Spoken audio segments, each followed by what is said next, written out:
Bapak Ibu Saudara siap untuk menerima kebenaran firman Tuhan, amin. Sebelumnya saya mau minta maaf kepada Bapak Gembala, Bapak Ishak. Kayaknya di ibadah pertama saya lupa berterima kasih Bapak Gembala. Ya, terima kasih kepada Tuhan kita Yesus Kristus. Melalui Bapak Gembala di tempat ini, seluruh pengurus gereja dan jemaat Tuhan yang sudah mempercayakan saya untuk melayani kebenaran firman Tuhan pada pagi hari ini.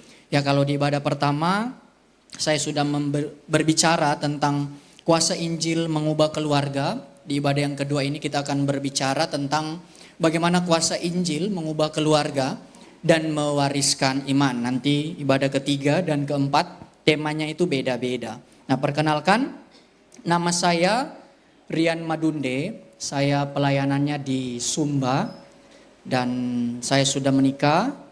Dan keluarga kami sudah dikaruniai 2 orang anak. Ya, tapi karena laki-laki dua-duanya Bapak Ibu Saudara, 2 tapi rasa 11 di rumah. Ya, Bapak Ibu yang senior yang tahu punya anak 2, apalagi bedanya 2 tahun Bapak Ibu Saudara ya. Wah, itu rame sekali, jadi mungkin cukup 2. Jadi gak mau tambah lagi. Dan saya juga seorang dosen di salah satu STT yang ada di Malang. Itu saja perkenalan dari saya. Nah, mari Bapak Ibu Saudara, kita sama-sama akan menerima dan menyelik kebenaran firman Tuhan yang diberi judul Kuasa Injil Mengubah Keluarga, Mewariskan Iman. Sebenarnya untuk ibadah kedua ini saya tuh memberi judul karena sudah dikasih mungkin sebulan tentang kuasa Injil mengubah keluarga. Nah, ibadah kedua ini harusnya saya berbicara tentang menyelamatkan generasi. Tetapi kemarin dalam persiapan saya, dalam doa saya pergumulan, Tuhan bawa saya untuk berbicara ini Bapak Ibu Saudara ya. Saya nggak tahu nih ada warisan-warisan apa pagi hari ini yang Tuhan ingin bicara bagi Bapak Ibu Saudara yang hadir di ibadah yang kedua. Mari buka di dalam 2 Timotius pasalnya yang pertama, ayat yang ke-5 sampai ayatnya yang ke-7. Bapak Ibu Saudara yang sudah mendapatkan boleh bisa langsung bangkit berdiri. Kita akan baca bersama-sama ayat kebenaran firman Tuhan ini. 2 Timotius pasalnya yang pertama, ayatnya yang ke-5 sampai ayatnya yang ke-7. Saya akan baca ayat 5, Bapak Ibu Saudara ayatnya yang ke-6, dan kita baca bersama-sama ayatnya yang ke-7. 2 Timotius pasalnya yang pertama, ayatnya yang ke-5 firman Tuhan. Sebab aku teringat akan imanmu yang tulus, yaitu iman yang pertama-tama hidup di dalam nenekmu Lois dan di dalam ibumu Eunike, dan yang aku yakin hidup juga di dalam dirimu.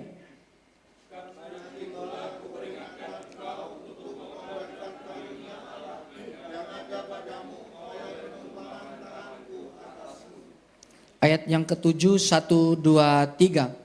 Sebab Allah memberikan kepada kita bukan roh ketakutan, melainkan roh yang membangkitkan kekuatan, kasih dan ketertiban. Silakan duduk Bapak Ibu Saudara. Saya baca dalam teks asli, saya suka membantu jemaat untuk melihat penekanan dalam teks asli. Bapak Ibu Saudara akan menyimaknya. Firman Tuhan, ketika mengingat. Kenapa di sini dimulai dengan Paulus ngomong ketika mengingat? Ini dasar Paulus mengucap syukur di ayatnya yang ketiga Bapak Ibu Saudara. Jadi ayat 5, 6, 7 tidak dapat dipisahkan dari ayat yang ketiga. Jadi Paulus mengucap syukur kepada Allah. Kenapa dia mengucap syukur? Karena ketika mengingat iman yang tulus ikhlas di dalam kamu. Iman yang tulus ikhlas pertama-tama menetap dalam nenekmu Lois, juga ibumu Eunike, dan aku sudah diyakinkan bahwa iman yang tulus ikhlas itu hidup di dalam aku juga. Sebenarnya di sini juga bisa ditambahkan di dalam Timotius juga. Ayat yang ke-6, berdasarkan alasan itulah aku mengingatkan kamu untuk menghidupkan kembali karunia Allah yang ada di dalam kamu melalui penumpangan tanganku. Sebab Allah memberikan kepada kita bukan roh ketakutan, tetapi roh kekuatan, kasih dan ketertiban. Berbahagialah kita yang menerima firman Tuhan dengan rela hati. Kemudian Bapak Ibu Saudara selesai ibadah terus merenungkan setiap kebenaran. Dan oleh karena kuat kuasa Roh Kudus, kebenaran itu diteguhkan dalam kehidupan kita. Dan kita menjadi pelaku-pelaku kebenaran yang menyukakan hati Tuhan. Nah, kalau kita berbicara Bapak Ibu Saudara kuasa Injil mengubahkan keluarga. di ibadah yang pertama dan bahkan pengertiannya akan sama di sampai ibadah terakhir.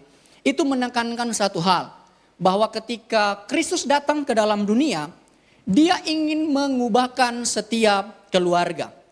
Itu tujuan Kristus datang ke dalam dunia. Jadi tidak melihat apakah engkau keluarganya hebat, keluarga terpandang, keluarga yang berpengaruh. Ya seringkali kan kita suka terbawa-bawa ya. Kamu nggak tahu siapa saya. Loh ya nggak tahu Pak, kan baru ketemu Pak. Seringkali kan kita suka ke bawah gitu ya. Kemarin yang viral ya, saya lihat yang ada di salah satu sekolah di Surabaya Timur. Aku ini loh. Nah ini kan, ya padahal Bapak Ibu Saudara, Tuhan mau pakai setiap keluarga itu nggak lihat keluargamu hebat atau tidak. Tetapi Tuhan memakai setiap keluarga hanya ingin melihat apakah keluarga itu mau taat atau tidak. Amin.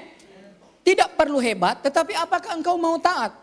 Itulah tujuan kenapa kuasa Injil datang untuk mengubahkan setiap keluarga. Dan ketika keluarga kita sudah diubahkan, kira-kira setiap orang tua yang hadir pada pagi hari ini, ketika engkau bekerja dengan giat, membangun sebuah bisnis, usaha, kemudian mempersiapkan segala sesuatu, mengejar apa yang engkau pandang baik, kira-kira tujuannya untuk apa Bapak Ibu Saudara, yang orang-orang tua yang hadir? Pasti apa? Untuk sebuah kehidupan yang lebih baik. Untuk keluarga kita tidak mengalami kesusahan. Untuk keluarga kita apapun yang dia butuhkan dapat diberikan, dapat dicukupkan. Dan khususnya yang paling utama, ketika kita berusaha sebaik mungkin dalam keluarga kita, pastilah tujuannya untuk siapa? Anak cucu kita.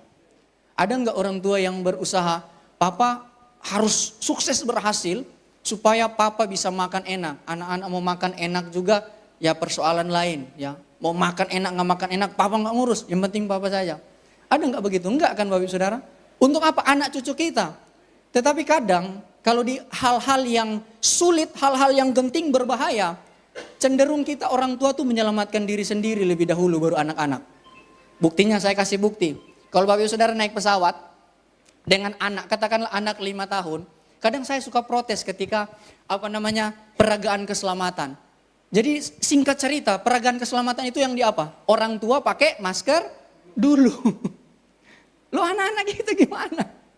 Ya kita kan menderita lah dikit-dikit, nggak napas yang penting adik pakai dulu. Kan dibilang apa? Tolong orang tua dulu. Pas kita sudah tolong, kita lihat anak kita sudah habis napas Bapak Ibu Saudara. Nah kadang seperti itu, dunia itu menuntut kita bahwa sebenarnya seringkali ketika kita sebagai orang tua, kita itu sebenarnya tidak sadar berusaha untuk diri kita sendiri. Kita egois dengan apa yang kita mau, apa yang kita pandang baik. Sehingga ketika Bapak Ibu Saudara berjuang di dalam dunia ini, Bapak Ibu Saudara sibuk untuk mewariskan sesuatu yang menurut kita dapat menolong anak-anak kita. Berbicara warisan. Apa? Hal-hal yang berkaitan dengan kebutuhan jasmani. Kalau Bapak Ibu Saudara menyiapkan sebuah warisan, itu tujuannya agar supaya diharapkan di waktu yang akan datang, di masa depan, anak-anak kita hidupnya bisa lebih baik, betul? Iya kan ini yang tujuan kita Bapak Ibu Saudara. Kita pandang uang kita, harta kekayaan kita, jabatan kita, aset kita, kekuasaan kita, itu nantinya dapat menolong anak-anak kita ketika dia menjalani kehidupan ini. Memang gak salah Bapak Ibu Saudara. Saya juga gak mau munafik. Kita harus melakukan itu semua. Tetapi di dalam kebutuhan jasmani itu, dan bahkan di segala sesuatu yang kita prioritaskan, kita anggap baik di dalam kebutuhan hidup ini, sesungguhnya ada hal yang paling utama yang kita lupakan. Kita tidak mewariskan iman kepada anak-anak kita. Ini Bapak Ibu Saudara, kita tidak mewariskan iman. Banyak orang tua ketika dia kaya, kasih sekolah anak di luar negeri, yang dicari apa? Kampusnya bagus atau tidak? Betul saya bilang, harus begitu. Kosnya dekat dengan kampus atau tidak? Tetapi ada enggak orang tua berpikir, kalau dia kos di New York Gang 5, ya saya enggak pernah ke New York ya Bapak Ibu Saudara. Di Gang 5, kira-kira gereja ada di gang berapa? Ada enggak kita sibuk berpikir itu? Jarang sekali orang tua berpikir anak-anaknya harus diwariskan iman. Dan ini sesuatu yang seringkali menjadi hal yang miris bagi kehidupan sebagai orang Kristen. Berkaitan dengan kehidupan, hal-hal jasmani, kita setiap keluarga mencurahkan daya upaya, fokus kita, semangat kita, sumber daya yang kita punya agar supaya dapat diwariskan kepada anak cucu kita. Tetapi Bapak Ibu Saudara, hal-hal yang bersifat rohani, iman yang sebenarnya sangat berguna bagi kehidupan sekarang hari ini dan bahkan yang menjadi penentu hidup yang akan datang. Bagaimana kita menerima atau tidak berbicara hidup yang kekal atau penghukuman yang kekal, justru tidak pernah dipikirkan untuk diwariskan. Kita cenderung tidak memikirkan itu Bapak Ibu Saudara. Kita menganggap ini sepele, ini kurang penting. Yo, iman berbicara nanti soal masuk surga. Padahal Bapak Ibu Saudara, imanlah yang akan menolong anak cucu kita. Bagaimana dia dapat menjalani kehidupan ini yang baik, berkenan dan mempermuliakan Tuhan. Coba Bapak Ibu Saudara ya, kalau tidak percaya saya, sudah kasih les kepribadian ya. Saya juga kadang heran ya di Surabaya ini semua dileskan Bapak Ibu Saudara. Saya pernah satu kali satu tempat dikasih les apa? Hanya cara jalan. Yo, kau di rumah sendiri toh. Cara jalan lo dileskan, bayar lo mahal Bapak Ibu Saudara ya. 1 jam itu kurang lebih mungkin 200-300 ribu. Hanya untuk cara jalan. Kita mau membayar Bapak Ibu Saudara. Nah Bapak Ibu Saudara sudah kasih les kepribadian, kasih sekolah yang bagus, pendidikan agamanya mantap. Tetapi kalau tidak berpulang pada setiap keluarga membicarakan iman, anakmu hanya tinggal tunggu waktu. Dia tidak mampu menghadapi godaan dunia yang mendorong dia, yang membawa dia untuk menjadi serupa dengan dunia. Tidak jarang di rumah sangat nice, anaknya sangat good boy, good girl. Tetapi di luar Bapak Ibu Saudara, dia waktu keluar, wah roknya panjang. Ternyata ada rok sambung Bapak Ibu Saudara, dia buka begini di sini. Bapak Ibu Saudara. Mama pamit mau les. Nah ternyata apa? Perempuan perginya les matematika. Yang pergi apa? Les biola. Di luar dia penyimpangan orientasi seksnya itu berbeda. Penyuka sesama dengan jenis. Nah, kalau di istilah Jakarta dibilang itu, oh les biola. Nah itu anak-anak perempuan yang melenceng. Banyak Bapak Ibu Saudara.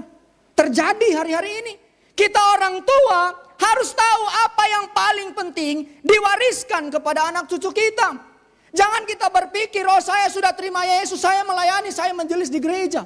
Otomatis anak-anak kita akan percaya kepada Yesus. Karena buktinya Pak Pendeta di hari Minggu datang ke gereja. Belum tentu Bapak Ibu Saudara. Itu perlu diwariskan. Kapan engkau perlu wariskan? Ketika engkau duduk. Ada enggak engkau berbicara tentang betapa kasih Tuhanlah yang buat Bapak Mama jadi seperti sekarang. Kita seringkali lebih berbicara kalau punya toko, punya perusahaan. Dek, mau atur orang begini. Kita lupa berbicara bagaimana Tuhanlah yang mempercayakan ini semua. Tuhanlah yang memberikan apa yang baik dalam kehidupan kita. Bukan hanya untuk dinikmati secara pribadi, tetapi bagaimana lewat apa yang Tuhan percayakan. Engkau dapat menjadi berkat agar supaya kuasa Injil yang mengubahkan keluargamu juga dapat mengubahkan banyak keluarga yang ada di sekitarmu. Dan ketika Timotius diberikan nasihat ketika Paulus mengirim suratnya kepada Timotius, ini menarik sekali Bapak Ibu Saudara. Ternyata yang membuat seorang hamba Tuhan itu bersuka cita, orang tua rohani itu bersuka cita, bukan ketika lihat anak didiknya atau jemaatnya itu semakin hari semakin diberkati secara materi, semakin hari semakin naik secara popularitas, semakin hari semakin naik secara kekuasaan, semakin hari semakin terhormat di kalangan masyarakat. Ternyata yang membuat hamba Tuhan bersuka cita, orang rohani, bahkan Bapak Gembala di tempat ini, ketika apa? Mengingat iman yang tulus ikhlas di dalam kamu. Ini yang paling utama Bapak Ibu Saudara. Untuk apa Bapak Ibu Saudara dari satu perusahaan ke perusahaan yang lain, kerja sampai di luar negeri, uangmu makin banyak, ya bahkan sampai nggak tahu mau buat apa ya. Sampai sekarang orang kaya gabut itu nge-give khotbah-khotbah yang ada di TikTok. Tapi di gereja tuh pelitnya minta ampun Bapak Saudara. Tapi ketika dia lihat di TikTok, wah ini kasih. Bahkan saya pernah bertemu dengan salah satu pendeta dikatakan, Pak Prian, sekarang nih jemaat itu lebih percaya yang ada di TikTok daripada saya khotbahkan hari Minggu. Ini kejadian Bapak Ibu Saudara. Karena bingung mau apa dan selain sebagainya. Untuk apa kalau engkau tidak memiliki iman yang tulus? Engkau semakin diberkati, semakin naik. Tetapi istrimu 3 Bapak Ibu Saudara. Suamimu punya banyak selingkuhan. Istrimu punya suami tua, suami muda. Suami yang setengah muda, setengah tua. Kayak stick ya Bapak Ibu Saudara. Untuk apa? Tetapi yang membuat bersuka cita, tentunya Tuhan juga memandang kita mulia, itu ketika mengingat kasih atau iman yang tulus ikhlas. Iman yang tulus ikhlas di sini untuk menekankan bahwa tulus tanpa acting. Tanpa kemunafikan. Kita apa adanya Bapak Ibu Saudara. Kita benar-benar tampil di dalam gereja, datang di dalam gereja sama ketika kita di rumah. Bukan ketika ke gereja, wah kita orang yang rohani, tetapi ketika kita pulang, rohana. Roh kuda bahkan. Kenapa roh kuda suka nendang-nendang orang? Harus ada iman yang tulus ikhlas. Dan iman yang tulus ikhlas di sini menarik sekali. Firman Tuhan katakan apa? Sebelum ada di dalam diri Timotius, iman yang sama pertama-tama menetap di dalam nenekmu Lois. Jadi bersyukur kalau hari ini saya lihat ada orang-orang tua yang rambut sudah putih. Tenang, Tuhan menggendongmu Bapak Ibu Saudara. Makanya anak-anak bersyukur punya orang tua yang setia datang ke gereja sejak muda terkenal, melayani dan lain sebagainya. Jangan sudah tua karena urusan sibuk, taruh di mana? Panti jompo. Pura-pura ajak ke Jogja sampai di rest area. Aku lupa papaku, tapi sengaja ditinggalin di rest area Bapak Ibu Saudara. Ada nggak ada terjadi. Kenapa tidak mau urus orang tua? Padahal semua yang engkau terima hari ini itu tidak lepas bagaimana apa yang diwariskan oleh orang tuamu. Kerohanian maupun hal-hal jasmani. Tidak sampai di situ. Kepada siapa? Eunike, ibumu dikatakan begitu. Jadi kalau kita anak-anak punya orang tua yang setia melayani, sayanglah kepada orang tua kita. Amin. Cintai orang tua kita, apalagi anak-anak muda. Kalau mamamu rajin berdoa, jangan berani kau melawan. Kenapa? Dia lapor langsung kepada bos di atas segala bos. Tuhan, saya punya anak enggak dengar. Lebih baik mamamu yang cerewet, langsung tang. Daripada ketika engkau marah ke dia, kamu membangkang, bahkan memaki orang tuamu. Terus mamamu cuma gini, dia masuk kamar, dia kunci, hati-hati engkau anak muda. Dia lagi kasih tahu bos di atas segala bos. Dari ibunya. Kemudian apa? Paulus bilang dia yakin bahwa iman yang tulus ikhlas juga itu ada di dalam kehidupannya. Lewat ayat-ayat ini memberikan satu penegasan bahwa di dalam dunia ini yang engkau perlukan bukan warisan berkaitan materi, walaupun itu penting Bapak Ibu Saudara. Kita butuh selama di dalam dunia ini, tetapi iman yang tulus ikhlas itu adalah hal yang paling diperlukan oleh setiap orang yang hidup di dalam dunia ini. Jadi kuasa Injil mengubahkan keluarga tidak hanya berhenti pada satu masa. Tetapi lihat ya, kuasa Injil itu berkuasa mewariskan iman tersebut kepada generasi selanjutnya. Saya mau kesaksian Bapak Saudara ya. Ya saya pun lahir sebagai anak muda yang enggak lurus-lurus. Makanya kalau ada anak muda yang sudah melayani sejak muda, saya angcungi jempol. Ya karena waktu saya masih muda juga ya nakal Bapak Saudara. Bahkan kalau mau dibilang kenakalan, malu sebenarnya untuk ceritakan. Tetapi Bapak Saudara bisa bayangkan ya, saya kalau di sekolah ada ibadah, guru lagi khotbah, saya bilang apa? Bohong itu, bohong. Nah kira-kira segitulah taraf kenakalan saya Bapak Saudara. Saya ngomong begitu, orang lagi khotbah Bapak Saudara. Saya ngomong bohong, gak percaya itu. Nah tetapi ketika saya sadar saya bisa melayani hari ini, itu tidak lepas ternyata doa dari nenek dan orang tua saya. Jadi sekuat itu Injil mengubahkan kita. Memang persoalan iman adalah urusan masing-masing pribadi. Tetapi orang tua yang benar-benar menerima Injil, menghidupi Injil dan menginjili hidup setiap hari adalah warisan berharga yang akan membawa anak cucu kita memiliki iman kepada Yesus. Inilah pergumulan kita setiap hari. Bagaimana menghadirkan teladan Kristus di tengah-tengah keluarga kita. Itu enggak mudah. Ini enggak mudah. Kasih anak-anak sekolah yang baik itu mudah kalau engkau sudah tahu ritmenya. Ya walaupun gak mudah karena saya rencana mau pindah Surabaya. Kaget-kaget saya Bapak Ibu Saudara ya. Ketika cek sekolah, loh Papa dulu SPP-nya 15.000. Sekarang ya 15.000 jajanan di sekolahnya gak dapat. Kaget-kaget saya.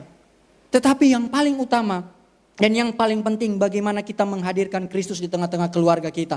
Perjumpaanmu dengan Kristus bukan sebuah kebetulan. Katakan bukan sebuah kebetulan. Bukan sebuah kebetulan, tetapi sesuatu yang direncanakan Allah. Kuasa Injil mengubahkan keluargamu dan melalui hidupmu yang menjadikan Kristus sebagai teladan, mewariskan iman kepada anak cucu kita. Namun seringkali hal yang paling berharga ini Bapak Ibu Saudara, kita kurang menyadari bahwa yang paling utama dalam hidup ini adalah iman kepada Yesus. Kita kurang menyadari sebab dunia yang penuh dengan masalah akan makin bermasalah jika dihadapi tanpa Yesus. Bapak Ibu Saudara tidak akan melihat dunia yang semakin hari semakin lebih baik.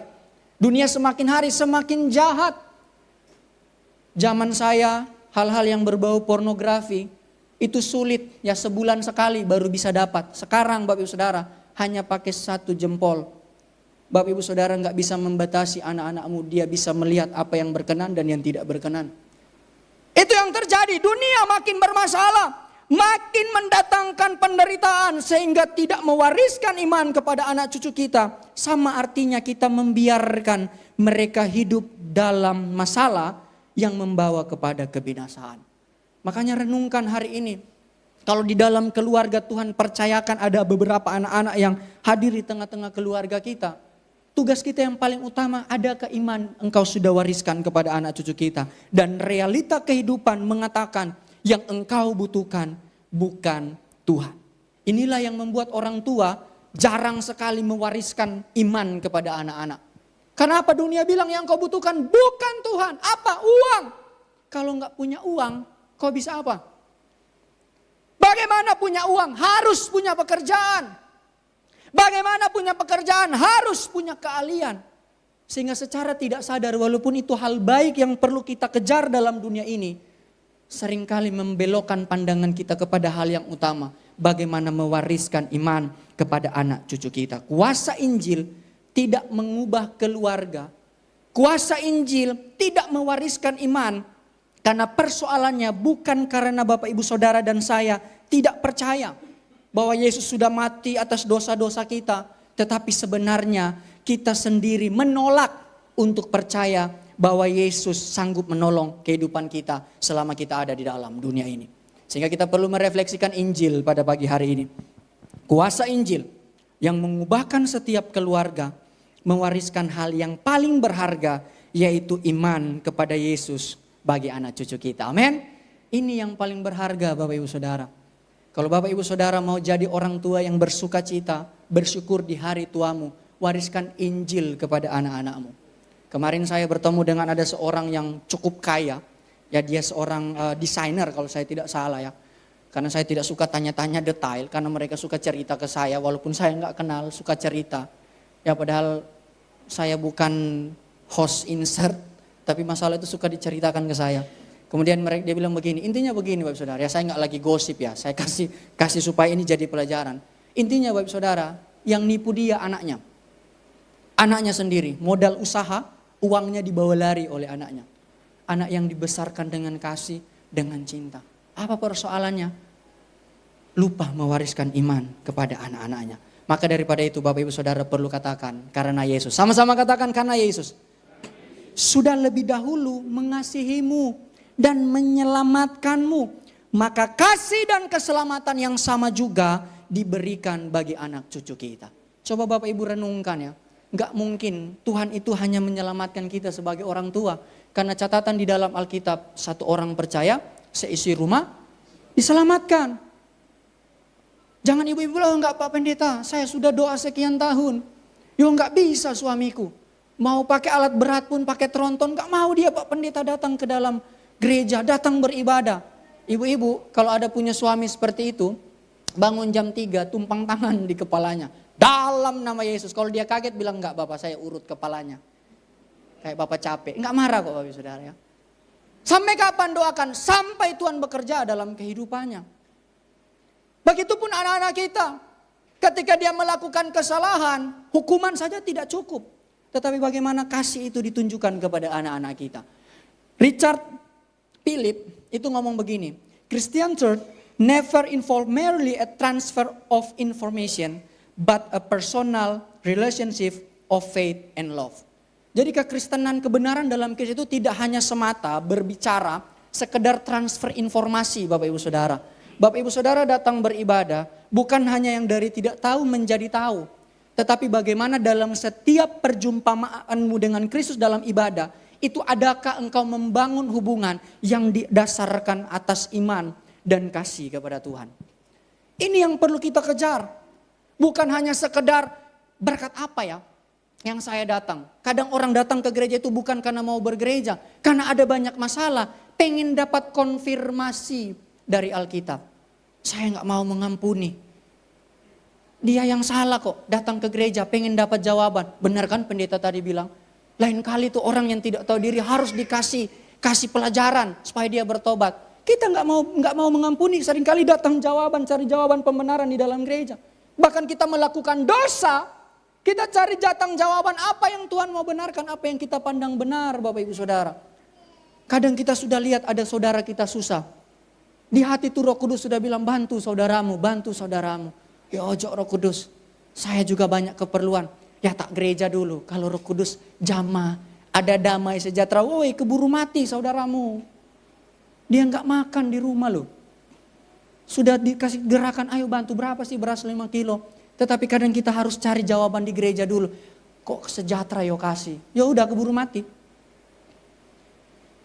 Seringkali seperti itu Bapak Ibu Saudara. Jadi pastikan bagaimana di dalam setiap peribadatan engkau tidak hanya mendapat informasi. Tetapi bagaimana firman itu juga mentransformasi setiap kehidupan kita. Bagaimana firman itu, kuasa Injil mengubah keluargamu dan setiap anggota di dalam keluargamu. Itu sebabnya kita akan belajar pada pagi hari ini. Bagaimana kuasa Injil mengubah keluarga, mewariskan iman. Yang pertama, memperlengkapi dengan karunia dari Allah. Saya baca ayat 6, 2 Timotius 1 ayat 6. Berdasarkan alasan itulah, aku mengingatkan kamu, perhatikan, untuk menghidupkan kembali karunia Allah yang ada di dalam kamu melalui penumpanganku. Di dalam ayat ini, Paulus mengingatkan Timotius bahwa ketika dia mewarisi iman dari orang tuanya, iman kepada Kristus, kuasa Injil yang mengubahkan keluarga, ternyata memperlengkapi setiap keluarga dengan karunia-karunia dari Allah. Tuhan memampukan kita Bapak Ibu Saudara, diberikan karunia. Nah untuk apa karunia itu diberikan kepada kita? Agar supaya ketika Bapak Ibu Saudara beriman kepada Yesus, menerima karunia dari Roh Kudus, itu dipakai untuk melayani Tuhan. Amin. Kasih, sukacita, kesabaran, ya bahkan hikmat, menasihatkan dan lain sebagainya. Itu membutuhkan karunia dari Allah. Itu sebabnya nasihat yang baik saja tidak cukup. Nasihat yang benar saja sebenarnya tidak cukup. Kalau seandainya itu tidak ditaburi dengan kasih yang berasal daripada Allah. Kadang kita tegur orang buat dosa. Reaksi mereka apa Bapak Saudara? Marah kan? Mencak-mencak dengan kita. Karena itu penting punya karunia. Orang memberi bukan karena hanya sekedar engkau kaya punya banyak uang engkau sanggup memberi. Tetapi kalaupun engkau orang kaya banyak uang memberi, kalau bukan karunia dari Allah, pasti tinggal tunggu waktu. Yo itu gereja. Kalau aku nggak sumbang ini TV ya nggak tahu ya Pak Gembala nggak pernah cerita ya. Jangan pikir ini tata titipan ya Bapak Saudara. Yo nggak bisa pasang itu saya. Tapi judulnya apa? Kesaksian. Tapi lagi menuntut balas dengan apa yang dia berikan. Nah seperti ini Bapak Saudara, karunia yang Tuhan berikan. Kalau ada yang kenal ini ya, nggak tahu nama bacanya apa ya, Mark Zuckerberg. Dan namanya kan SCCK Barberg. Ya Mark Zuckerberg ini, dia orang yang bisa dibilang dalam dunia pendidikan, dia tidak berhasil, ya karena di DO, tetapi dia tahu potensi dalam dirinya. Nah itu yang dia pakai. Sehingga apa dia berhasil menggapai apa yang dia inginkan. Nah di dalam setiap kita yang beriman kepada Yesus. Tidak berhenti kepada percaya dan memiliki status pengikut Kristus Bapak Ibu Saudara. Imanmu tidak berhenti pada status. tetapi juga diperlengkapi oleh karunia-karunia dari Allah yang bertujuan untuk memampukan kita terlibat dalam melayani Tuhan. Ini tujuannya. Engkau jadi keluarga Kristen, nggak sampai di situ. Kita semua harus terlibat di dalam melayani Tuhan. Kesuksesan pelayanan di tempat ini tidak akan berarti, tidak akan terjadi tanpa ada jemaat Tuhan yang Tuhan berikan hati yang siang malam untuk berdoa bagi kemajuan pelayanan ini. Dan tidak ada yang lebih hebat dan lebih penting, lebih mulia di dalam jemaat Tuhan. Kita sama, karena apa? Kita sama-sama mempermuliakan Tuhan. Jadi yang melayani di altar ini jangan merasa hebat. Upahnya sama 1 dinar, Bapak Ibu Saudara ya. Oh, karena saya yang khotbah, jemaat tuh kalau ketemu saya harus. Saya donatur gereja, Bapak Gembala harus ikut apa yang saya mau. Tunggu dulu Bapak Ibu Saudara. Kita ada hari ini, semua karunia yang Tuhan berikan dalam hidup kita, kita pakai untuk melayani Tuhan. Amin. Tetapi jangan juga yang dengar, wah saya biarpun suara jelek, temukan suaramu, saya mau jadi WL. Ganggu sebenarnya ya. Ya latihan dulu, ya toh les dulu, nyanyi, baru bilang Pak Gembala, saya sudah bisa do re mi fa sol la si do. Nah dites dulu, baru nyanyi. Karena kan kalau suaranya nggak bagus ya, kayak saya ganggu juga ya Bapak Saudara ya. Nanti nyanyinya di B, C, WL tidak pernah salah, pemain musik yang selalu salah. Jadi itu penting sekali. Sehingga Bapak Ibu Saudara, ketika Tuhan memperlengkapi kita dengan karunia-karunia-Nya, Allah memperlengkapi engkau dengan karunia-karunia agar engkau dapat menghidupi hidup sebagai pelayan Tuhan. Engkau yang bisa bahasa roh itu bukan untuk pamer. Engkau yang punya pengetahuan itu bukan untuk pamer. Engkau yang diberikan otoritas. Kadang kalau si A ngomong orang gak dengar, tapi si B ngomong. Ada kan dalam gereja begitu toh? Hal yang sama kita ngomong, tapi orang berbeda, beda loh penerimaannya. Nah itu bukan apa? Wah saya paling pengaruh di sini. Si A ngomong gak dengar itu jemaat. Tetapi kalau saya ngomong yang di belakang isi kursi yang paling depan, maju mereka. Itu bukan untuk pamer, tetapi dipakai untuk melayani Tuhan. Yang kedua, bagaimana ketika kuasa Injil mengubah keluarga, mewariskan iman, setelah engkau diperlengkapi dengan karunia dari Allah, engkau juga diperlengkapi dengan roh dari Allah. Ayat 7, sebab Allah memberikan kepada kita, perhatikan ya, saya kasih tanda-tanda kotak. Karena dalam bahasa aslinya penekanan ini muncul 4 kali ditekankan. Kepada kita bukan roh ketakutan, tetapi roh kekuatan. Wah ini menarik sekali. Roh kasih dan roh keadilan. Nah kata roh ketakutan ya, pneuma deilas, itu muncul hanya frase itu di ayat ini Bapak Ibu Saudara. Muncul di sini, ternyata ada roh ketakutan. Nah ketika Paulus ngomong roh, Paulus itu selalu menginterpretasikan, itu merujuk kepada sebuah kehidupan yang sudah diperbaharui, yang tidak lagi hidup menurut daging, namun hidup dalam kendali Allah melalui roh yang ada di dalam kita. Itu roh Bapak Ibu Saudara. Kalau kita berbicara roh, itu bukan hanya sekedar sikara-bara-bara-bara, kalamata kala uang, sandal lama, sandal baru. Bukan gitu Bapak Ibu Saudara ya. Itu bukan itu, yaitu karunia. Ya kita gak boleh melarang juga ya, kadang ada orang melarang gak boleh bahasa roh. Ya salah juga Bapak Ibu Saudara. Tetapi yang paling utama, hidupmu yang dipenuhi oleh Roh Kudus, hidupmu dibaharui Bapak Ibu Saudara.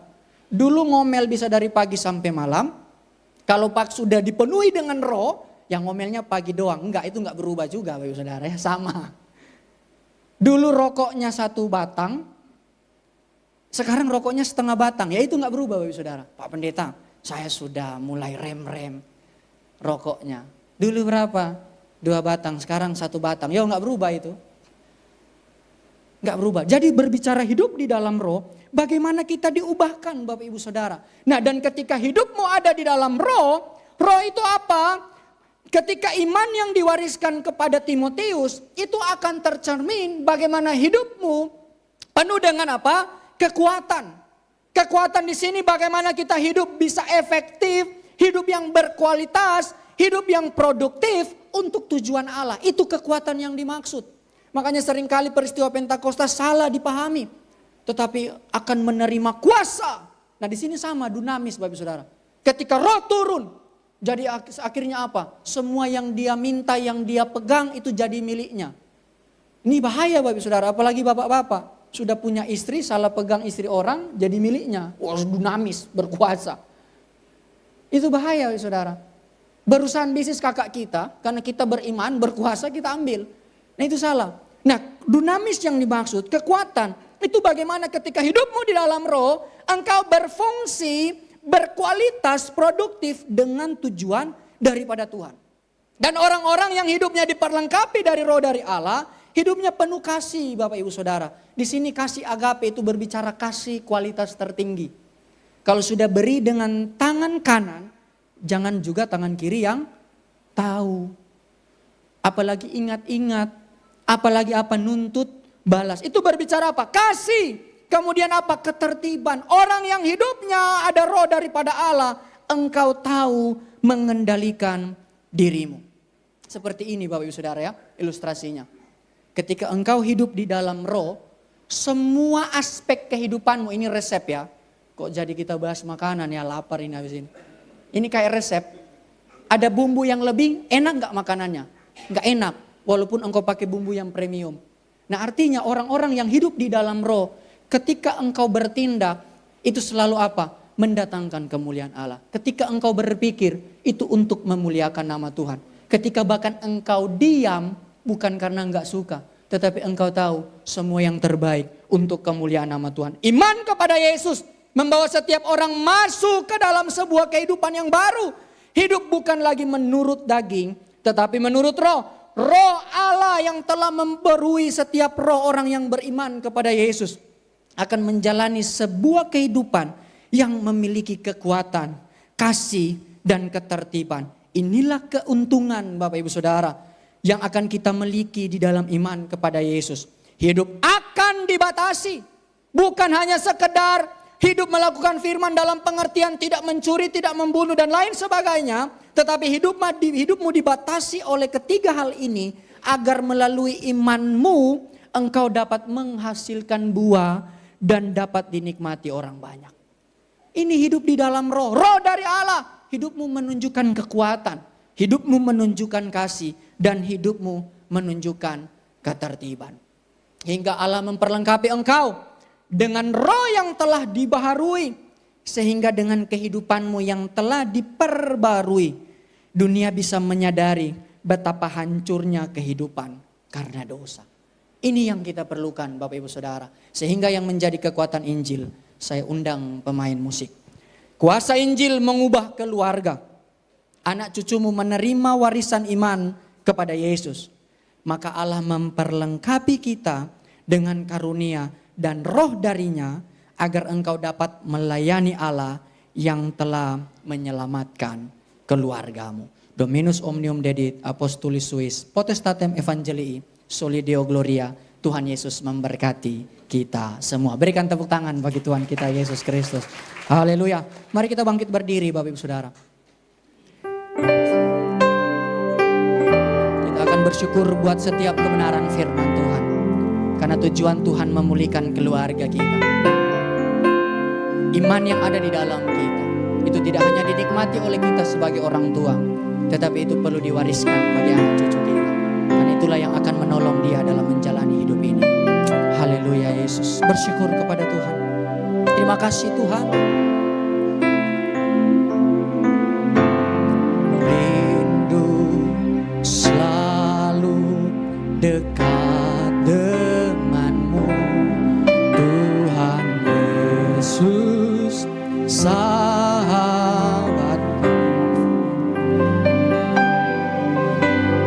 Engkau setia dan sangat baik. Ku hidup karena kasih. Katakan Tuhan Yesus. Tuhan Yesus, ku rindu padamu setiap hari. Ingin bersamamu Tuhan. Biar ini jadi kerinduan kita Bapak Ibu Saudara. Kerinduan untuk menjadi seperti-Mu Yesus. senangkan hatimu. Amin. Dengan iman katakan rindu. Rindu selalu dekat denganmu, Tuhan Yesus sahabatku. Haleluya Yesus. Engkau setia dan sangat baik, ku hidup karena kasih-Mu. Tuhan Yesus, ku rindu padamu. Setiap hari Ingin bersamamu. Tuhan Yesus, kerinduan hatiku. Tuhan Yesus, kerinduan hatiku. Biar kami menjadi seperti-Mu. Jadi seperti senangkan hati. Sekali lagi